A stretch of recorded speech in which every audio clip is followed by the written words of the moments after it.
Qu'est-ce que c'est? Une Bible? Tu lis la Bible, Ringo? Pas tous les jours. Au large biblique. Le podcast qui explore la Bible. Bienvenue à toutes et à tous sur Au large biblique, le podcast qui explore la Bible. Cet épisode vient conclure notre série sur Abraham, le patriarche du livre de la Genèse. Il fut sans doute à l'origine une figure locale et légendaire dont il est à ce jour difficile, sinon impossible, de reconstituer la vie à une époque indéterminée. Il laissera dans cette région le souvenir d'un héros fondateur, souvenir agrémenté de légendes au fil du temps. C'est surtout au VIe et Ve siècle, lors du retour d'exil des élites religieuses juives, que la figure d'Abraham est remise au premier plan.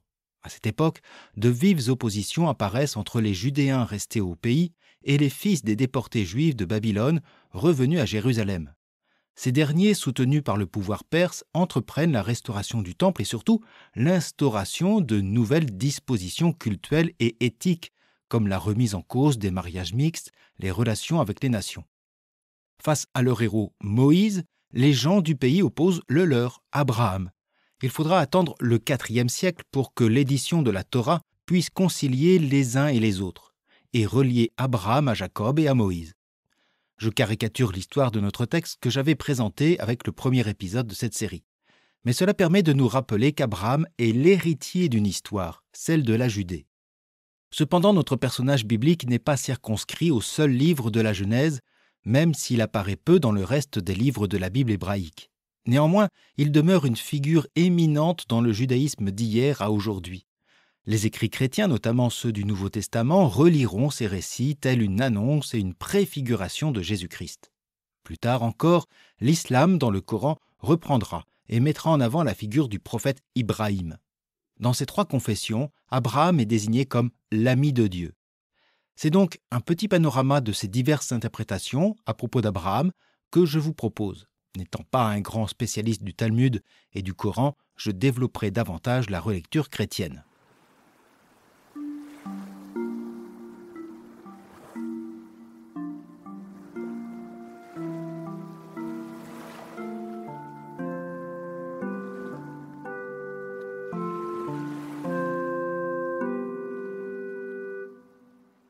Très tôt, le judaïsme fait du personnage d'Abraham un modèle de foi. En témoigne le livre biblique du Siracide qui dit à son propos, au chapitre 44, « Le grand Abraham, ancêtre d'une multitude de nations, il ne s'est trouvé personne pour l'égaler en gloire. Il observa la loi du Très-Haut et entra dans une alliance avec lui. Dans sa chair, il établit l'alliance et dans l'épreuve, il fut trouvé fidèle. C'est pourquoi Dieu lui assura, par serment, que les nations seraient bénies en sa descendance et qu'il le multiplierait comme la poussière de la terre, qu'il exalterait sa descendance comme les étoiles et que leur patrimoine s'étendrait de la mer jusqu'à la mer, depuis le fleuve jusqu'aux extrémités de la terre. » Abraham est désigné comme le premier observateur de la loi avant qu'elle fût mise par écrit et le bénéficiaire de l'alliance en sa chair en la circoncision. Sa fidélité légendaire, y compris dans l'épreuve de la ligature d'Isaac, lui valut d'être assuré pour ses descendants d'une prospérité. Plus tard, dans la communauté juive essénienne de Qumran, le rouleau de Damas parle d'Abraham en ces termes. Abraham fut promu comme ami de Dieu, parce qu'il avait gardé les commandements de Dieu et qu'il n'avait pas choisi la volonté de son propre esprit. Et il est transmis à Isaac et à Jacob, qui les gardèrent et qui furent inscrits comme amis de Dieu et participants de l'alliance à jamais. D'autres écrits, comme le livre du Jubilé, produisent des récits édifiants du patriarche, faisant de lui un défenseur et un promoteur de la foi. Ces midrashim comblent le texte biblique en racontant la jeunesse du patriarche ou son refus des idoles, etc. Ces textes sont des actualisations qui visent aussi à amoindrir les aspects plus lâches de la vie d'Abraham rapportés par la Bible. Plus tard, dans les écrits rabbiniques comme le Talmud, Abraham est décrit comme un rabbin, un bon observateur de la Torah avant sa mise par écrit au temps de Moïse. Abraham est ainsi présenté dans les écrits du judaïsme comme l'archétype du croyant, voire le père des croyants juifs, celui qui demeure fidèle à la loi de son Dieu et faisant preuve d'une généreuse hospitalité. Déjà en son temps, l'évangéliste Luc puisera dans ses traditions juives pour une relecture de la figure patriarcale.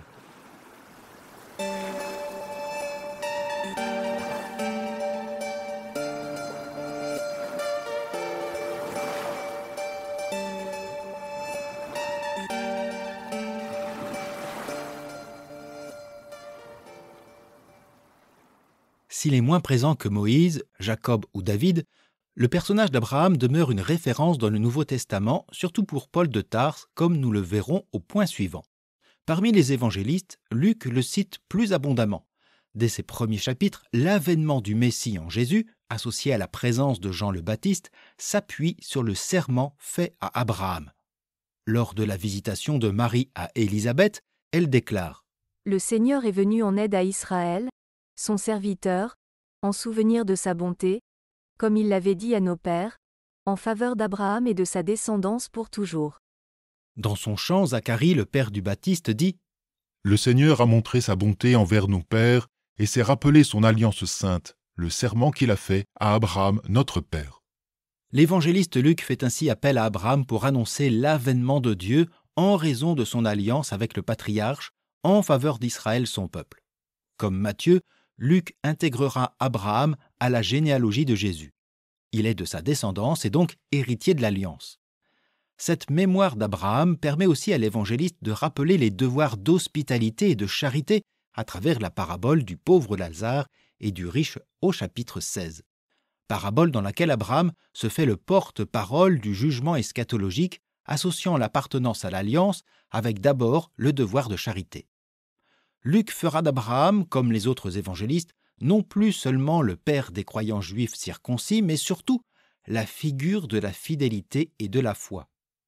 Ainsi, Jean le Baptiste, au chapitre 3 de son évangile, annonçait aux foules « Produisez donc les fruits qui témoignent de votre conversion, et n'allez pas dire en vous-même, nous avons pour père Abraham, car je vous le dis, des pierres que voici, Dieu peut susciter des enfants à Abraham. » Abraham, notre père, la paternité d'Abraham fait d'abord référence à la circoncision. Ici, Luc suggère déjà qu'une autre paternité d'Abraham pourrait advenir en dehors du rite et par la volonté divine. Cette désignation d'Abraham comme père est également évoquée au chapitre 8 de l'évangile de Jean, au sein d'une polémique entre Jésus et certains Juifs devenus ses disciples. « Vous êtes de la descendance d'Abraham, leur dit Jésus, je le sais, mais parce que ma parole ne pénètre pas en vous, vous cherchez à me faire mourir. Moi, je dis ce que j'ai vu auprès de mon père, tandis que vous, vous faites ce que vous avez entendu auprès de votre père. » Ils ripostèrent, « Notre père, c'est Abraham. » Jésus leur dit, « Si vous êtes enfants d'Abraham, faites donc les œuvres d'Abraham. » Le débat est révélateur de ce qui agitait les communautés chrétiennes en leur sein, comme aussi avec les autres juifs. Saint Paul fera lui aussi appel à la figure d'Abraham, non pour s'en dissocier, mais au nom de sa foi en Christ, s'en réclamer.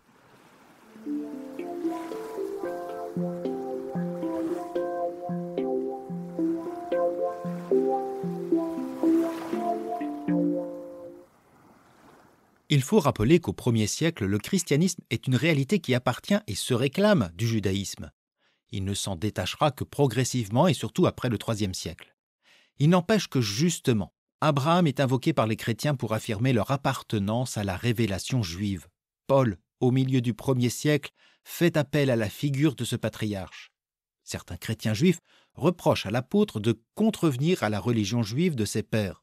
En effet, il refuse la circoncision aux croyants chrétiens issus d'autres religions, ce qui est inconcevable au regard de l'identité juive à laquelle appartiennent à l'époque la grande majorité des chrétiens. La circoncision instituée avec Abraham regarde l'attachement à l'alliance irrévocable de Dieu. Pour Paul, désormais, l'attachement, la marque de l'alliance, en raison du Christ, c'est le baptême et la foi. Il est fort probable que ces contradicteurs fassent appel à la figure d'Abraham pour inviter, le mot est peut-être faible, les nouveaux convertis à la circoncision afin qu'ils appartiennent au peuple de l'Alliance, au peuple de Jésus. Pour éclairer sa pensée, somme toute assez subversive, Paul va s'appuyer sur cette même figure. Dans sa lettre aux Galates, au chapitre 3, il déclare « Puisque Abraham eut foi en Dieu, et que cela lui fut compté comme justice, comprenez-le donc. Ce sont les croyants qui sont fils d'Abraham. D'ailleurs, l'Écriture, prévoyant que Dieu justifierait les païens par la foi, a annoncé d'avance à Abraham cette bonne nouvelle. Toutes les nations seront bénies en toi. Ainsi donc, ceux qui sont croyants sont bénis avec Abraham le croyant. » Les chrétiens de Galatie, au centre de l'actuelle Turquie, que Paul a évangélisés, souhaitent se faire circoncire après avoir entendu d'autres prédicateurs judéo-chrétiens. Paul les met vivement en garde. Ce n'est pas la circoncision qui fait que le croyant est assuré d'appartenir à l'alliance, mais la foi, et ici la foi en Christ. Abraham sert ici de preuve scripturaire. Face à ses adversaires qui pouvaient mettre en avant cette même figure pour justifier la circoncision, Paul n'hésite pas à rendre compte de la préséance de la foi en Christ. C'est assez audacieux, car Abraham est d'abord, en ce judaïsme du 1er siècle, la figure de la fidélité au commandement de Dieu par la circoncision. Paul émet une autre interprétation du patriarche en soulignant qu'il a été trouvé juste aux yeux de Dieu, selon Genèse 15, avant sa propre circoncision en Genèse 17. Par conséquent, selon Paul, la filiation abrahamique, c'est-à-dire l'appartenance au peuple de l'Alliance, s'accomplit avec la foi en Christ et s'ouvre désormais aux nations incirconcises. Dès lors, la figure d'Abraham n'est plus seulement une figure patriarcale, mais une figure prophétique, annonciatrice du Christ. D'ailleurs, l'Écriture a annoncé d'avance à Abraham cette bonne nouvelle, « Toutes les nations seront bénies en toi ». Pour Paul, le Christ, et notamment par sa crucifixion, vient révéler et instaurer la nouvelle alliance, établissant ainsi un nouveau mode d'engendrement à Dieu par la foi et non pas par la génération ou la circoncision. C'est désormais la foi au Christ qui ouvre les portes du salut aux Juifs comme aux Grecs, aux hommes comme aux femmes, aux hommes libres comme aux esclaves. Il n'y a plus ni juif ni païen, il n'y a plus ni esclave ni homme libre, il n'y a plus l'homme et la femme, dira-t-il dans ce même chapitre 3 de la lettre aux Galates.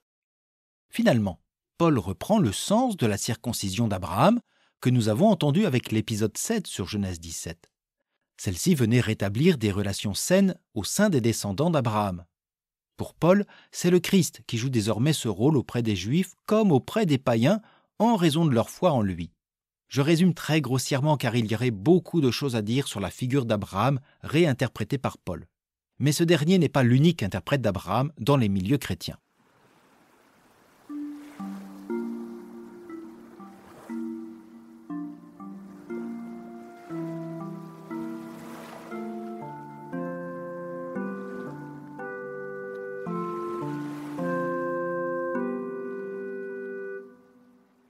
La lettre aux Hébreux, dont l'auteur demeure anonyme, présente la foi d'Abraham comme une préfiguration de la foi chrétienne en la résurrection. Par la foi, Abraham, mis à l'épreuve, a offert Isaac. Il offrait le fils unique, alors qu'il avait reçu les promesses. Et qu'on lui avait dit, c'est par Isaac qu'une descendance te sera assurée. Même un mort, se disait-il, Dieu est capable de le ressusciter. Aussi, dans une sorte de préfiguration, il retrouva son fils. Le sacrifice d'Isaac est ainsi compris comme une préfiguration de la passion et de la résurrection du Christ. Abraham, quant à lui, par son geste, exprime sa foi révélée par ce même Jésus-Christ. Abraham n'est pas le seul personnage que reprend notre auteur pour montrer que toute l'Écriture s'accomplit avec l'avènement de Jésus. Outre Noé, Jacob, Moïse et bien d'autres, la lettre aux Hébreux entreprend une autre lecture de la rencontre entre Abraham et Melchitsédek. Ce dernier est même un personnage clé dans la lettre aux Hébreux. Pour l'auteur, cette figure annonçait une réelle nouveauté en Christ. Là encore, je suis obligé de résumer. Ce Melchitsédek, roi de Salem, prêtre du Dieu Très-Haut, est allé à la rencontre d'Abraham lorsque celui-ci revenait du combat contre les rois, et il l'a béni. C'est à lui qu'Abraham remit la dîme de tout. D'abord, il porte un nom qui se traduit « roi de justice », et ensuite il est aussi « roi de Salem », c'est-à-dire « roi de paix ». Lui qui n'a ni père, ni mère, ni généalogie, ni commencement pour ses jours, ni fin pour sa vie, mais qui est assimilé au Fils de Dieu, reste prêtre à perpétuité. Contemplez la grandeur de ce personnage qui Abraham a donné en dîme la meilleure part du butin, lui, le patriarche. Or, ceux des fils de Lévi qui reçoivent le sacerdoce ont ordre de par la loi de prélever la dîme sur le peuple, c'est-à-dire sur leurs frères, qui sont pourtant les descendants d'Abraham. Mais lui, qui ne figure pas dans leur généalogie, a soumis Abraham à la dîme et a béni le titulaire des promesses. Or, sans aucune contestation, c'est l'inférieur qui est béni par le supérieur. Pour l'auteur, Melchitsédek, roi de justice et de paix, et prêtre du Dieu Très-Haut, n'est autre qu'une préfiguration du Christ devant qui même Abraham se soumet en recevant de lui une bénédiction. Par cette lecture métaphorique, l'auteur veut montrer la réelle nouveauté du Christ, seul grand prêtre et seul médiateur de Dieu, qui vient instaurer une nouvelle alliance, mais aussi une nouvelle loi relativisant celle de Moïse. Car, Écrit-il, un changement de sacerdoce entraîne forcément un changement de loi. cette figure de Melchizedek allant à la rencontre d'Abraham avec le pain et le vin sera également interprétée par des pères de l'Église comme l'épisode de l'Écriture annonçant l'institution de l'Eucharistie. De même, la venue des 3 visiteurs auprès d'Abraham recevra une lecture trinitaire. Ainsi, dans la réception chrétienne de la figure d'Abraham, le patriarche n'est pas seulement présenté comme un modèle du croyant, mais surtout comme une figure prophétique annonçant l'avènement du Christ en Jésus. Plus tard, à son tour, dirais-je, l'islam va également interpréter la figure d'Abraham, mais en se détachant des récits bibliques.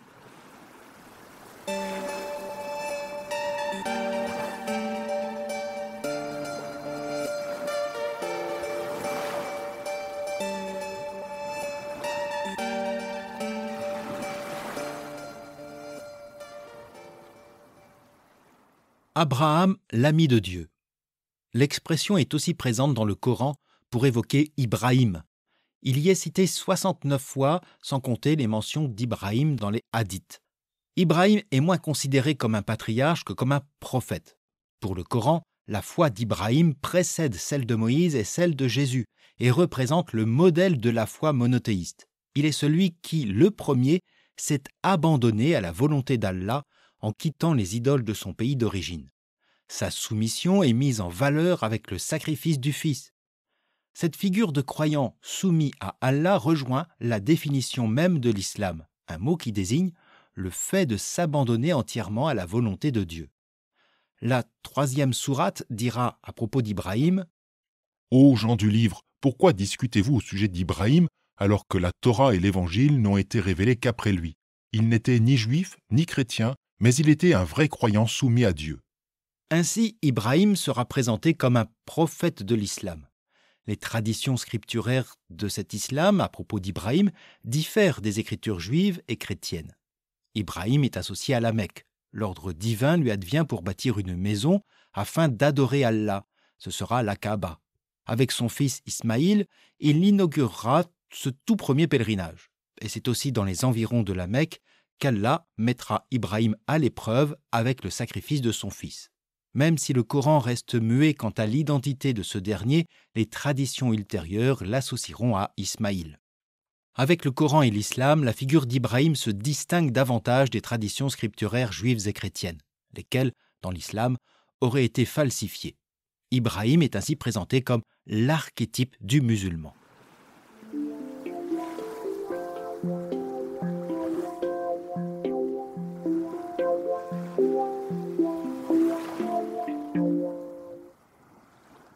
Ce trop bref parcours sur la réception de la figure d'Abraham nous a permis de souligner l'importance de ce personnage dans les 3 religions monothéistes, qu'il serait difficile de qualifier de religion abrahamique, tant l'approche et la lecture de ce personnage est différente. Cette série s'est appuyée sur l'approche littéraire et historique des textes bibliques, sans trop insister sur, justement, ces relectures chrétiennes, musulmanes ou talmudiques. J'espère que cela ne vous a pas empêché d'apprécier ces épisodes qui ont voulu montrer la richesse et la complexité du personnage et des autres qui l'ont accompagné depuis Our de Chaldée jusqu'à Hébron. Hébron, dont l'étymologie évoquerait en hébreu comme en arabe l'ami, raver en hébreu, l'ami de Dieu. Voilà pour l'anecdote, et il y aurait encore beaucoup à dire, ou à dire autrement, sur cette figure biblique.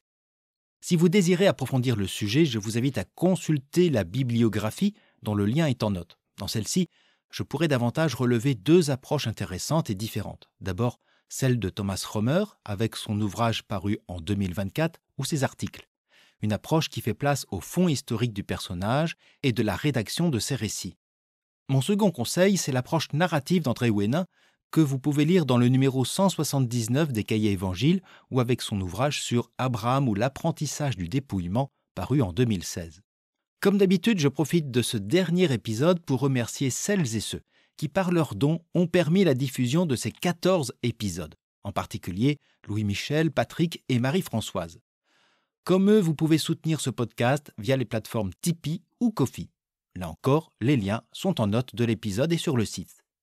Une manière de soutenir ce podcast et d'améliorer sa visibilité sur les applications, c'est de mettre une notation la meilleure possible sur votre application d'écoute, Spotify, Apple Podcast, Podcast Addict et YouTube. Et n'hésitez pas à y aller de votre sympathique commentaire.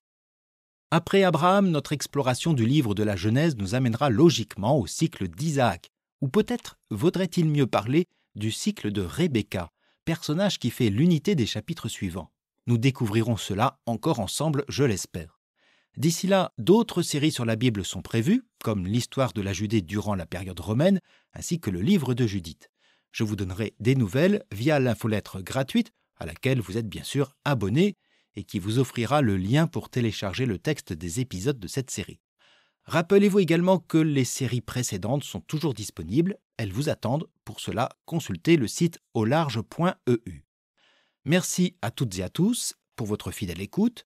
Je vous souhaite une bonne journée, une agréable soirée et je vous dis à bientôt sur Au Large Biblique.